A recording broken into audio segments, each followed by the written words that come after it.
నిన్న మొన్నటి వరకు ప్రశాంత్ కిషోర్ 2 సార్లు, ఒకసారి కూడా కాదు, జగన్ గెలవడు, ఎక్కువ ఉచితాలు ఇచ్చేశాడు, సంక్షేమాలు ఇచ్చేశాడు, ఆ డబ్బులు తీసుకుని సోమరపోతులు అయిపోయారు ప్రజలందరూ, ఇప్పుడు ఆయనకు ఓట్లేరు, అసలు ఎక్కడ అభివృద్ధి లేదు, రాష్ట్రంలో అభివృద్ధి లేదు కాబట్టి ఆయన గెలవడు, ఇలాగ 2 సార్లు ఆయన ప్రచారం చేశాడు.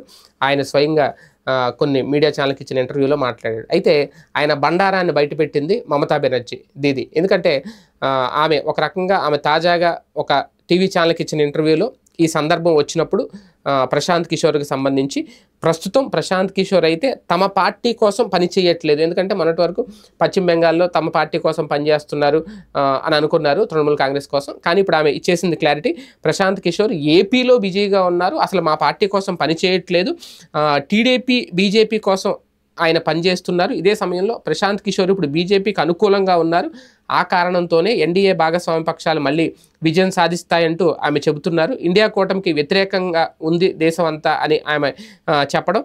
అలాగే ఆంధ్రప్రదేశ్లో సంబంధించి కూడా ఏపీలో కూటమి కోసం కూడా ప్రశాంత్ కిషోర్ తెర వెనక పనిచేస్తున్నారు, తెర ముందే మాత్రం ఆయన న్యూట్రల్ పర్సన్గా కనిపిస్తూ వైసీపీకి వ్యతిరేక వ్యాఖ్యలు చేస్తున్నారు అంటూ ఆమె ఒక క్లారిటీ ఇచ్చారు. అంటే ఈ నెల 18న మధ్యాహ్నం 3 గంటలకు ఎన్నికల నోటిఫికేషన్ వెలువడుతున్న నేపథ్యంలో ఇటువంటి ముందుగానే ఇది క్లారిటీ. ఎందుకంటే నిన్న మొన్నటి వరకు ప్రశాంత్ కిషోర్ ఏంటి ఇలా మాట్లాడారు, మొన్నటి వరకు ప్రశాంత్ కిషోర్ జగన్కి అత్యంత సన్నిహితుడు, ప్రశాంత్ కిషోర్ టీంలో ఒకరికి పెళ్ళి అయితే ఆ పెళ్ళికి కూడా జగన్మోహన్ రెడ్డి భారతి హాజరయ్యారు, అంత క్లోజు, ఇలా రకరకాలుగా చెప్పుకున్నారు. కానీ ఒక్కసారిగా ఆయన జగన్ ఓడిపోతాడు అంటే అసలు విషయం ఏంటనేది ఇప్పుడు దీది బయటపెట్టింది.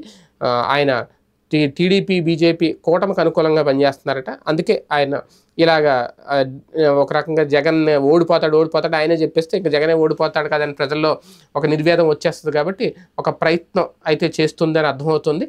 మరి ఇది ఎటువంటి రాజకీయమో ఇంకా ప్రజలే డిసైడ్ చేయాలి.